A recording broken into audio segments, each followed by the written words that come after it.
daripada Allah, terimalah. Yang kedua dah jadi uqubah, dah jadi musibah kat atas kamu. Kerana itu tuan-tuan, dalam hadis yang sahih riwayat Muslim, Nabi pernah bersabda, dan dalam versi Ahmad riwayat yang berbeza hadisnya, berbeza perkataannya, tapi maksudnya lebih kurang sama. An-nazratu sahmun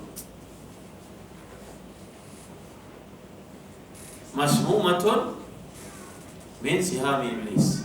Man tarakaha min khawfillah asabahu Allahu imanan yajid fi qalbihi halawatahu. Dalam hadis ini Nabi telah bersabda, sesungguhnya pandangan ini merupakan satu panah daripada panah-panah iblis yang sangat beracun. Sesiapa yang meninggalkannya, maka Allah akan berikan kepadanya satu keupayaan, satu kesungguhan dalam beribadah dan kemanisan dalam beribadah kepada Allah. Jadi rupanya faedah melihat pandangan ini, melihat mengawal pandangan, Islam tidak menutup pandangan, tetapi menundukkan, mengalihkan. Kalau dah terlihat lekah-lekah pandang ke tempat lain, maka natijahnya yang immediate yang Allah akan berikan kepada seseorang itu, iaitulah di sudut ibadahnya dia rasa ada keseronokan, dia rasa ada kekuatan. Ya tuan-tuan, kalau kita perhatikan dalam hidup ni, kita dijarang umpamanya susah nak puasa sunat. Adakah kita tak dipilih oleh Allah SWT? Kita susah nak baca Al-Quran Karim walaupun 10 ayat satu hari. Hari Jumaat ni berlalu seperti Jumaat-Jumaat yang lalu, tak ada apa pun penambahan bacaan kita. Surah Kahfi pun tak ke mana, kalau nak kata surah Yasin pun tak ke mana, wirid-wirid pun tak ke mana, menunjukkan kita ni tidak ada dorongan melakukan ibadah kepada Allah. Kalaulah kita ni berusia dekati 40 tahun, yang mulai masih lagi tak dapat nak amalkan kecuali sekali-sekala bulan Ramadan, menunjukkan kita ni tak ada dorongan buat amal ibadah, ya tuan. Kita tak ada tarikan buat amal ibadah kepada Allah SWT. Jadi cubalah usul periksa balik semula, bimbang salah satu daripada pintu maksiat yang kita buat ni sehingga menyebabkan kita dapat hukuman daripada Allah SWT, lalu tidak dapat melakukan ibadah-ibadah yang orang-orang salih buat. Faham? Faham tak?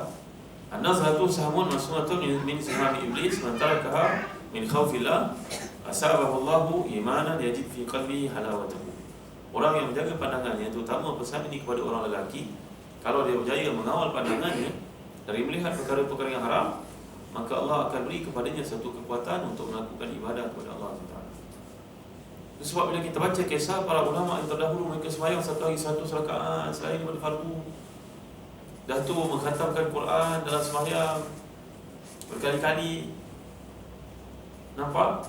Dah tu kalau dapat rezeki Allah berikan, boleh bagi nafkah, belanja tanpa berkira-kira. Nampak tak tuan?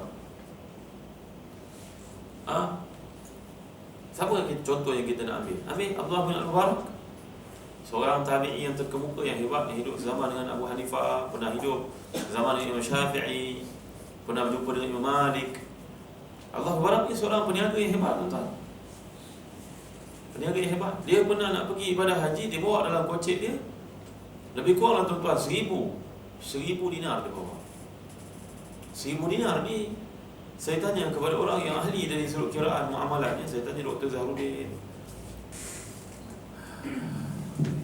saya tanya Ustaz Omar Muhammad Nur, 1000 dinar ni tuan-tuan, tuan-tuan tahu tak berapa banyak? Satu dinar saya beritahu kepada tuan-tuan, harganya RM800 hari ni. 1000 dinar berapa? 800,000. Tuan saya telah 800,000 lah tuan-tuan, 8,000 tak ada. Tapi orang sepertinya yang begitu saleh, ahli perniagaan yang hebat ni tuan-tuan, dia nak perjalanan pergi ke Mekah daripada belah-belah ni tuan-tuan, Khurasan, daripada Khurasan jauh, di sebelah sana, di Iran sana, nak menuju kepada Mekah, perjalanan jauh, bawa duit dalam kocek ada 1000 dinar. Dia badannya tegap tuan-tuan, badannya besar, kuat. Dia ni seorang mujahid yang hebat. Ada banyak kata-katanya dalam bab jihad, menegur sahabat-sahabatnya yang enggan pergi jihad, kata-katanya sangat hebat. Ini Abdullah bin Mubarak, dia sampai saja dekat Baghdad, maka dia melihat seorang perempuan sedang mengambil bangkai seekor itik untuk dibersihkan dan dimakan. Allah Taala bertanya kepadanya, wahai perempuan, ini makan bangkai hukumnya haram, mana boleh makan bangkai? Maka perempuan ini berkata, apa peduli aku dengan kau? Kau tahu tak, aku dah lama tak makan. Inilah makanan yang boleh aku dapat, iaitu bangkai itik yang ada dekat kawasan sungai ini. Aku jumpa, aku makan, inilah yang boleh aku makan. Kerana bagi orang yang miskin seperti ku, hukum halal haram sudah diangkat oleh Allah SWT. Al-darurat yaktubihul mahdurat. Kalau orang nak miskin sangat, apa benda pun dia boleh makan, sebab dia tak ada kemampuan. Allah Barak merasa sangat kecewa dan merasa sedih melihat dirinya yang kaya raya. Allah Barak bagi kepada dia 1000 dinar tadi kepadanya, tuan-tuan. 1000 dibagi. Lalu dia pun tidak dapat meneruskan bayaran menunaikan ibadah haji di balik. Balik sudah kefrasan. Kerana wangnya sudah habis dibeli pada perempuan. Habis bagi, bukan tak ada, bukan bagi separuh, bukan bagi sepertiga, habis bagi. Maknanya dia bagi banyak kan? 800,000 tu. Dekat dengan 1 juta. Duit sendiri tau. Bukan duit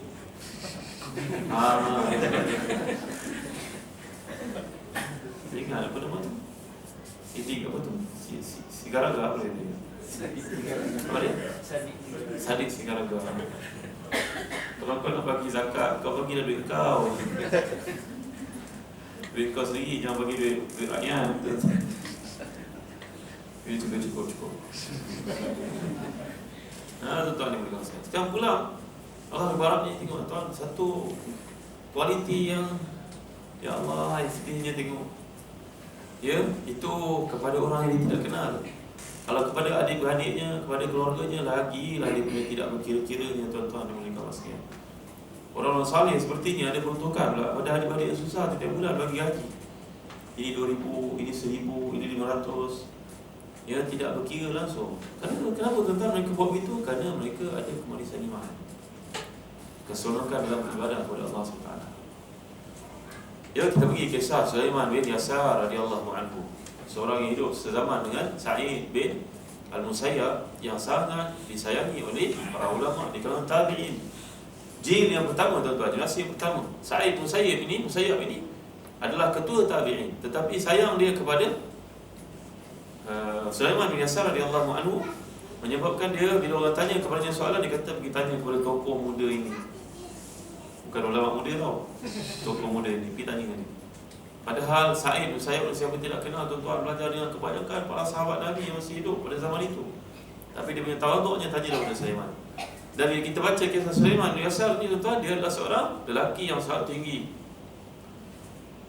tegak, wajahnya sangat handsome, macam juga Jarir yang kita ceritakan tadi, tuan-tuan. Sulaiman bin Yasar radhiyallahu anhu. Dalam perjalanan dia pergi untuk menunaikan ibadah haji juga. Dia pun singgah macam kita ni ada R&R. Tapi R&R zaman mereka lebih hebat, tuan-tuan, kerana percuma duduk rehat, ada bilik pula untuk tidur, tak ada dikenakan apa bayaran pun. Zaman kerajaan Islam memang ada buku duduk berehat, kepenatan. Dia kepenatan sangat, dia naik tidur, dia ingat semua baik sepertinya. Dia tidak mengunci pintu. Sekonyong-konyongnya, tuan-tuan. Sekonyong-konyong.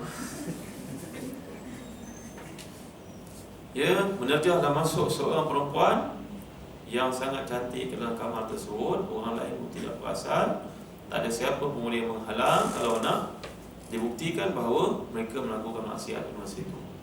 Sulaiman menjadi terkejut, kepenatan yang amat sangat. Perempuan itu mengunci pintu dari dalam. Berlakulah apa yang berlaku pada Nabi Yusuf. Wa ghallaqatil abwab wa qalat hayta lak. Tutup pintu, kunci pintu. Sekarang kata, wahai pemuda, sama ada kau melakukan perbuatan ini bersama denganku ataupun aku akan menjerit mengatakan kamu membawa aku masuk ke dalam sel paksa. So mana yang kau pilih? Tuan-tuan, iman berbicara waktu itu, tuan-tuan. Imanlah yang akan menentukan. Sulaiman biasa menundukkan mukanya, melangkupkan wajahnya ke kaki dan menangislah dia dengan sungguh-sungguh. Rupa-rupanya lelaki yang handsome dan kacak ini tidak berjaya dimakan oleh ajakan tersebut, dan perempuan itu akhirnya menjadi malu. Dan dia pun merasakan dia tersilap ini. Dia pun keluar dalam keadaan malu, wanita ini. Dan Sulaiman biasa meneruskan perjalanannya pergi ke Mekah dengan sahabat-sahabatnya yang melihat keheranan apa yang berlaku kepada tuan guru ini. Sampai ke Mekah, tuan-tuan, dia pun buat haji, penat. Lagi sekali, lepas dia mengerjakan sa'i, dia pun baringlah dekat kawasan sa'i, Safa dan Marwah, baring. Dan dia pun terlelap, kepenatan yang amat sangat, dia pun tidur. Dalam tidurnya, tuan-tuan, Allah beri berita gembira kepadanya. Datanglah Nabi Yusuf bercakap dengannya, wahai fulan, wahai Sulaiman, gembiralah kamu kerana kamu berjaya dengan ujian yang Allah berikan. Teruskan, banyakkan lagi amal saleh kamu, konsistenlah kamu, istiqamahlah kamu. Maka Sulaiman terkejut dalam mimpi ini melihat seorang lelaki yang hebat yang kacak berdiri di depannya. Dia bertanya, Tuan, siapakah Tuan ni? Siapa Tuan ni? Kita kalau melihat dalam tidur, melihat Rasulullah SAW, InsyaAllah dia merupakan Rasulullah SAW. Selagi kita ni orang yang mengkaji tentang Rasulullah SAW. Ya, kerana para ulama kebanyakan yang berkata man ra'ani fil manam faqad ra'ani fa inna syaitan la tashabbahu bi. Kebanyakan mereka mengatakan kalau melihat Nabi dalam tidur memang benar Nabi. Tapi tuan-tuan yang dimuliakan Allah sekalian, hendaklah kita ni mengkaji tentang sirah Nabi, memahami tentang Nabi SAW, mengetahui sifat-sifat Nabi, ciri-ciri Nabi. Kerana ramai di luar sana orang-orang fasik yang cuba untuk menyatakan dia juga kenal dengan Nabi, dia juga cinta dengan Nabi, tapi membaca tentang Nabi, baca hadis Nabi amat jauh sekali. Bagaimana agaknya kalau orang fasik di luar sana berkata, mana tadi saya jumpa Rasulullah, macam mana kalau Rasulullah jumpa seorang mengaku jadi Nabi dan dia memakai cawan, boleh jadi tak? Boleh tak? Tak, syaitan datang dalam tidur ni mengatakan aku Nabi, bukan Nabi Muhammad. Dia tak kata dia Nabi Muhammad. Boleh berlaku tak? Boleh. Bagi orang fasik yang tidak beramal, yang tidak kenal Nabi SAW, tiba-tiba dia mengaku jumpa dengan Nabi dan membawa macam-macam syariat baru. Ini syaitan, tuan-tuan. Syaitan jumpa dengan dia berkata, saya lah Nabi. Nabi pakai cawan. Dia tak kata dia Nabi Muhammad, dia kata dia Nabi je. Boleh, itu boleh berlaku.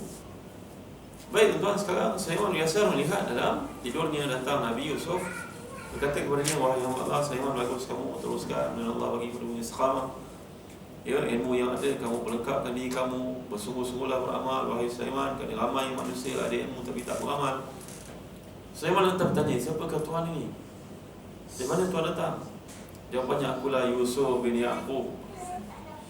Yusuf bin Ya'qub alaihi wassalam. Akulah Nabi Yusuf bin Ya'qub yang Allah datangkan kepada kamu untuk mengucapkan tahniah, teruskanlah amal ibadah kamu. Tuan, ini adalah kekuatan seorang yang menghadapi ujian pada saat-saat getir seperti itu dan dia berjaya. Nampak tuan? Ya, jadi rupa-rupanya bila kita kaji, kita lihat ayat seperti ini tuan. Sebenarnya setiap kita ni tuan, tak dapat tidak seperti yang berlaku pada sahabat, dia terdedah kepada melakukan maksiat. Kerana itu dalam hadis sahih riwayat Bukhari Muslim, Nabi telah bersabda, Innallaha kataba az-zina, ke atas setiap daripada kamu la muhala. Allah Ta'ala telah letakkan ke atas kamu hazzahu minaz zina la muhala. Setiap orang itu ada bahagiannya daripada melakukan zina, dia tidak dapat lari daripada itu. Fa zinal ainaini nazar, wa zinal uzunaini sama', wa zinal yadaini al-batshu, wa zina ar-rijlu, wa zina ar-rijli al-mashyu. Ya, semuanya setiap kita ni ada bahagian daripada zina. Mata berzina melihat yang haram, telinga berzina mendengar yang haram, tangan itu dikira berzina memegang benda yang haram, melakukan benda yang haram, kaki itu berzina melangkahkan diri kita bawa kepada tempat yang haram. Wal farju yatamanna, dan wa nafsu tatamanna wal farju yusaddiquhu wa yukadzibuhu. Dan hati kita meminta-minta, mencari-cari, berfikir-fikir. Kemaluanlah yang membenarkannya atau menolaknya. Ya, disebabkan satu peristiwa tuan-tuan dalam hadis, satu asar yang sahih. Seorang sahabat datang ke majlis Sayyidina Uthman bin Affan radhiyallahu anhu. Dalam perjalanan dia nak sampai ke majlis Sayyidina Uthman ini, dia melihat seorang perempuan cantik mengganggu pandangannya. Kalau dah berada kat depan tak tengok kan rugi pula ya tuan. Gitu itulah biasanya. Ini segan-segan nak jawab. Dia melihat dan akhirnya dia masuklah ke dalam majlis Sayyidina Uthman radhiyallahu anhu. Tiba-tiba Sayyidina Uthman yang sedang mengajar, Sayyidina Uthman sebut hadis ini. Fazina al-ainaini nazaru. Zina mata adalah melihat. Dia rasa amat malu tuan-tuan, bersalah sangat pada dirinya. Sehingga bila semua orang sudah pulang, dia masih lagi duduk dalam majlis ini. Sampailah dia bertemu dengan Sayyidina Uthman. Dia merasakan kata-kata Sayyidina Uthman itu amat membimbangkannya, memalukannya. Sayyidina Uthman ni adalah seorang sahabat Nabi yang malaikat malu kepada beliau kan. Dalam satu riwayat ketika Nabi sedang duduk bersama dengan Abu Bakar, Umar radhiyallahu anhu, kelihatan peha Nabi, betis Nabi tersilap. Betis bukan peha peha yang atas kan, betis yang bawah kan, ke sebaliknya. Betis Nabi tersilap. Walaupun dalam hadis ni menggunakan kata fakhizun, fakhizun maknanya peha, tetapi masuk yang disebut para ulama ialah saqun maknanya betis Maka tersilaplah di kalangan mereka yang mengatakan bahawa peha ni juga bukan aurat, maka bolehlah pakai seluar pendek main bola. Tentu ada boleh kebasaian Sekarang Sayyidina Uthman telah pun berkata kepada orang yang ramai yang hadir, takutlah kamu kepada zina mata kerana ia adalah benda yang diharamkan oleh Allah SWT. Melihat benda yang haram. Maka bila dia habis majlis, dia datang tunggu sampai orang semua sudah pulang, dia jumpa dengan Sayyidina Uthman. Sayyidina Uthman, adakah wahyu ba'da Rasulullah? Adakah wahyu masih lagi turun wahai Sayyidina Uthman? Rasulullah dah wafat 20 tahun lepas. Dia bertanya begitu tuan-tuan kerana dia rasa amat malu kepada dirinya sendiri. Sayyidina Uthman melihat dirinya. Rupanya orang-orang salih ni tuan-tuan, pada pandangannya ada power kan. Dia tengok je dia tahu tuan ni. Betul tuan? Betul kan? Saya dengarlah guru saya yang malu meninggal dunia tadi. Seorang salih, seorang hebat. Dia mengajar kami ketika berada di Jordan dahulu, mengajar Munir Muhtaj, mengajar Subulus Salam, mengajar Riyadhus Salihin, mengajar kitab Iqna', mengajar berbagai kitab yang lain. Namanya Syekh Dr. Nur Ali Sawan Al-Qudha, seorang ulama yang sangat hebat di Jordan. Dia kalau apa berlaku kepada anak-anak muridnya yang rapat, dia tahu. Tak payah sebut pada dia. Dia masuk je majlis ilmu, dia mengajar kitab fiqh. Tiba-tiba je setimbul kat situ dia berkona. Dia kata sebenarnya ada orang ni dia rasa sedih sangat. Bunga bukan sekuntum ni. Bunga bukan sekuntum. Kalau tak berlaku pun tak mengapalah. Kawan duduk dalam majlis dia panik semacam ni. Tahu kisah aku, kau cerita ke? Tuan-tuan, tak ada seorang yang cerita kepadanya. Dia boleh tahu, dia boleh baca hati kita lah tuan-tuan. Saya mengalami satu ketika waktu tu biasa suara tak lambat, saya tak ada duit. Saya berjalan pergi ke majlis ilmu ni, saya tak ada kenderaan nak naik. Saya berjalan 13 km saya pergi. Dan musim sejuk. Saya pergi belajar dengannya, duduk dengannya. Dan waktu tu musim sejuk, salji turun di Jordan. Jadi kawan-kawan agaknya keletihan, amat sangat sejuk, yang amat sangat tak ada peluang nak pergi. Saya sampai kat masjid, saya melihat saya seorang diri tuan. Dan tuan guru ni sudah menunggu kedatangan kami. Dia tak kisah kalau orang datang ke tak datang ke, dia baca je kitab tuan. Bila tekun juga tu semua-semua ni. Dia punya warak dan salihnya, kerana dia pernah menjadi jawatan qadhi. Qadhi ni tak boleh nak ambil apa-apa daripada orang kan. Kerana itu akan menyebabkan kebudian. So kalau kita balik di Mekah, kita belikan untuknya air Zam-Zam pun kurma, dia ambil tuan-tuan. Terima kasih ingatkan aku ya Syekh Hassan, dia panggil saya. Terima kasih ingatkan aku ya air Zam-Zam ini. Tapi air Zam-Zam itu pergi pada kawan yang salam dia selepas saya. Kalau orang datang menghulurkan kepadanya 100 dinar sebagai contoh, duit 100 dinar tu akan diagih-agih kepada semua yang salam dia selepas itu. Dan dia sangat pantang kalau orang salam nak cium tangan dia. Syekh Dr. Nur Ali Sawan Al-Qudha, seorang ulama yang hebat. Kita tak ada masalah cerita orang telah mati tuan-tuan. Sangat-sangat saleh. Saya mengalami sendiri pengalaman, saya tak ada duit. Saya pergi ke majlis ilmu, datang ke majlis ilmu. Dia melihat saya dengan penuh kasih sayang, dia bagi saya fikir. pelajar Malaysia ni pergi ke Jordan duit banyak. Sebulan dapat lebih kurang dengan RM2,000. Tapi pada kali itu tahap masalahnya wang tidak sampai kepada kekeringan. Sampai ke peringkat kawan-kawan kami pun yang terpaksa makan kulit temikai. Temikai banyak kat Jordan. Simpan dalam fridge, nanti makan kulit temikai itu rebus. Makan kulit temikai itu makan, boleh makan.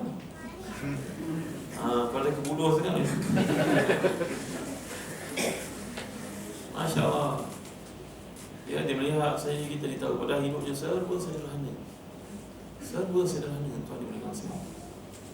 Kalau dia datang ke Malaysia ni, tentulah terkejut melihat anak-anak muridnya, keretanya lebih besar daripada kereta dia. Tapi dia telah meninggal dunia. Ya, taghammadahullahu bi rahmatin minhu, dan Allah menempatkan tempatnya tempat orang saleh, yang hebat, yang sangat orang, sangat menjaga dirinya, sangat kurang mengulas tentang orang lain. Kalau kita bertanya tentang sesuatu perkara yang berkaitan dengan orang lain, dia tidak akan layan. Ya, inilah dia namanya firasat. Lalu Sayyidina Osman telah berkata kepada fulan yang bertanya ini, ittaqu firasatal mu'min fa innahu yanzuru bi nurillah. Takutlah kamu wahai saudara kepada firasatnya orang beriman, kerana dia melihat dengan nur yang Allah berikan kepada hatinya. Jadi salah satu sebab mengapa mereka ni diberikan Allah pandangan mata hati yang jelas, kasyaf seperti itu, kerana mereka ni disebut oleh Ibnu Qayyim dalam kitabnya, nombor satu, dia amat menjaga pandangan. Nombor dua, sangat menjaga apa yang masuk dalam dirinya daripada halal dan haram, amat diperhatikan. Dan nombor tiga, mereka ni mengamalkan sunnah pada kecil kepada yang paling besar. Dan yang terakhir sekali tuan-tuan, mereka ni sentiasa bercakap benar. Lalu Allah berikan kepada mereka ni kasyaf. Allah beri kepada mereka ni merupakan firasat. Tadi saya masukkan dalam Facebook, itulah tentang kasyafnya Syekh Muhammad Mutawalli Syahrawi. Tengok tuan-tuan. Dia telah bercakap pada tahun 1998 lalu kepada pemimpin besar Mesir, Firaun Mesir ini yang telah digulingkan, Husni Mubarak. Namanya cukup baik tuan, Husni Mubarak. Kebaikanku yang sangat diberkati. Husni mana kebaikan, Mubarak yang sangat diberkati. Moga-moga Allah beri hidayah kepadanya, masih hidup lagi. Ya, semua yang hujung ni dia bertaubat kepada Allah SWT. Dia dengan beraninya datang dalam satu majlis, tuan-tuan, dia berkata betul-betul kepada Husni Mubarak, kau Allah beri amanah kepada kau, sebagaimana Allah telah beri amanah kepada ramai pemimpin yang lain. Tu'izzu man tasha' wa tuzillu man tasha' biadika al-khair innaka 'ala kulli syai'in qadir. Ingat, kau ini baru di atas. Allah beri kepada kau amanah untuk memimpin negara orang Islam yang paling ramai orang Islam di Mesir, antara yang paling ramai. Peganglah amanah dengan baik, kerana kalau engkau memimpin kami dengan baik, engkau mendapat ganjaran besar di sisi Allah. Tapi kalau engkau tidak memimpin kami dengan apa yang Allah kehendaki, kami akan jadi beban kepada engkau pula. Kasyafnya memimpin ni benar kan? Beberapa tahun selepas dia cakap, Husni Mubarak digulingkan. Nampak tuan-tuan? Ya, kau akan jatuh kalau kau tidak pegang Quran, kau tidak pegang hadis, kau mainkan Islam, kau tidak menghargai ulama, kau akan digulingkan. Kata-kata itu benar tuan-tuan, sedikit pun tidak takut kepada pemimpin. Tengok tak dalam Facebook saya masukkan tadi. Ya, Husni Mubarak ditegur dengan beraninya oleh Muhammad Mutawalli Syahrawi yang memang memiliki kasyaf, firasat. Kata-katanya tepat.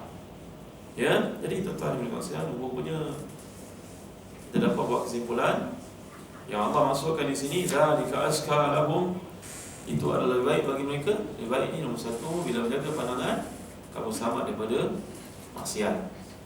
Nombor dua, hati kamu jadi bersih.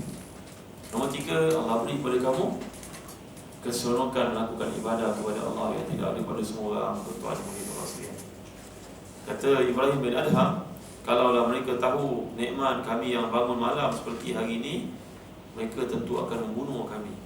Kerana orang-orang kaya, sultan-sultan, pemimpin-pemimpin besar yang banyak wang ini, mereka mencari kebahagiaan pada waringin, pada bagai-bagai kenikmatan dunia mereka tidak dapat. Rupanya kebahagiaan itu diberikan oleh Allah kepada kami yang bangun malam. Ya, ini kelebihan tuan-tuan yang mulia Allah sekalian. Lagi nombor 4, orang yang bangun, orang yang dapat menjaga dirinya ini, melihat benda haram ni, Allah beri kepadanya ketajaman mata hati.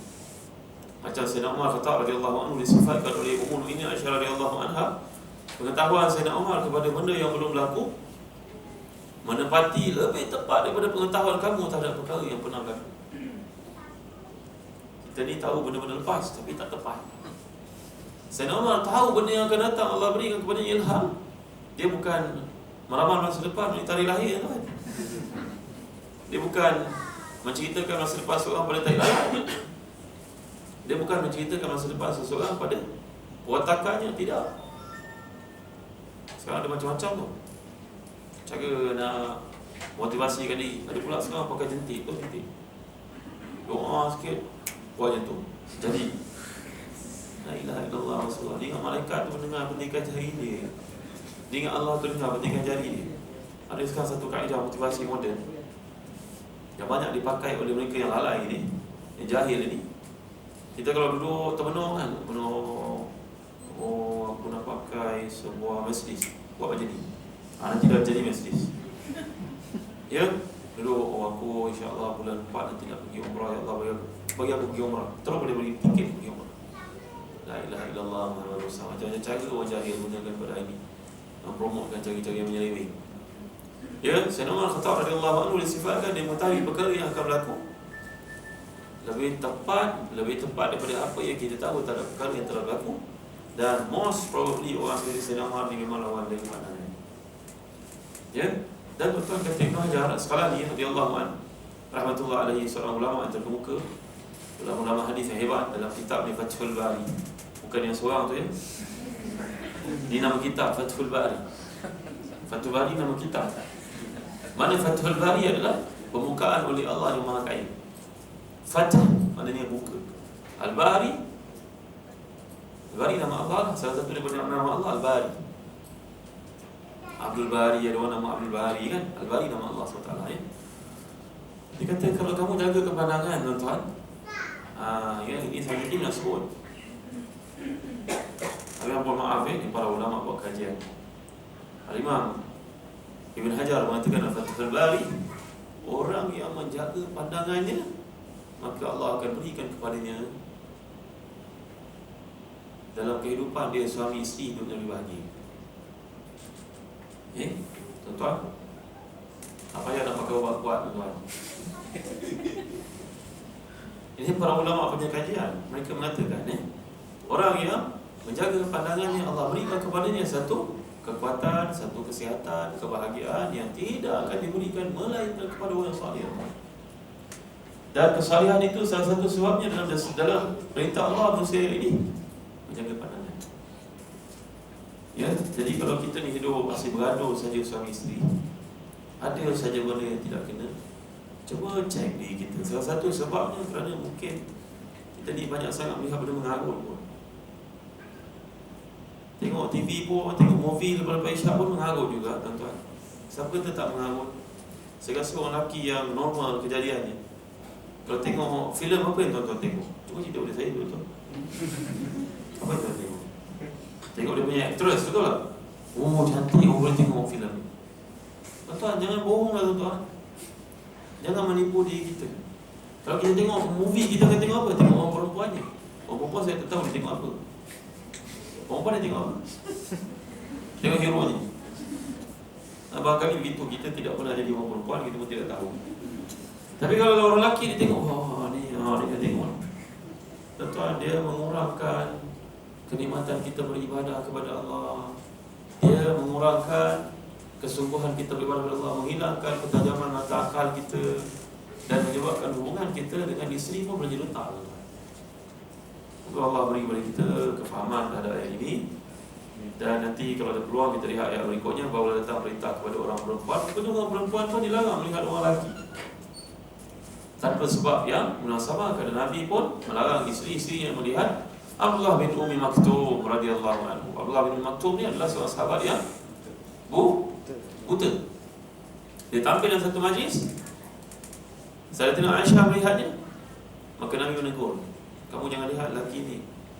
Lalu Sayyidatina Aisyah berkata bahawa dalam seorang dari isteri Nabi berkata, ini dia buta wahai Nabi. Nabi menjawab, afa umyawani antuma, adakah kamu pun buta macam dia?